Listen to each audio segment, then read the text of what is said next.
Патнички авион на компанијата Egypt Air со 56 патници и 10 членови на екипажот утринава исчезна од радарите на контролата за летање откако навлегол во египетскиот воздушен простор. Авионот од типот Airbus A320 на лет МС-804 синоќа во 23 часот и 9 минути полетал од Париз на редовен лет кон Каиро. Авионот требало да слета во Каиро околу 3 часот наутро, но исчезнал од радарите на контролата на летање околу 2 часот и 30 минути по локално време, додека се наоѓал на Средоземно море на 16 километри во воздушниот простор на Египет, а 280 километри оддалечен од египетското копно.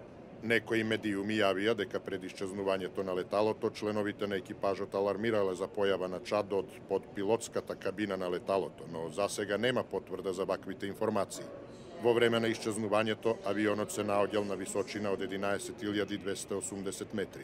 Од авионската компанија Egypt Air наведуваат дека со авионот управувале искусен пилот со повеќе од 6.000 часови налет и копилот со околу 7.200 часови налет.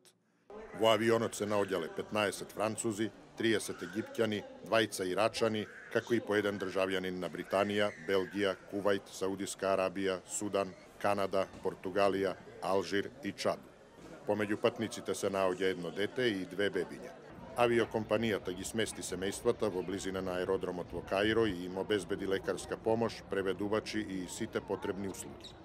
Египетските власти вршат интензивна потрага по авионот, а египетскиот министер за цивилна авиација Шериф Фатхи ја прекина посетата на Саудиска Арабија и се враќа во Египет.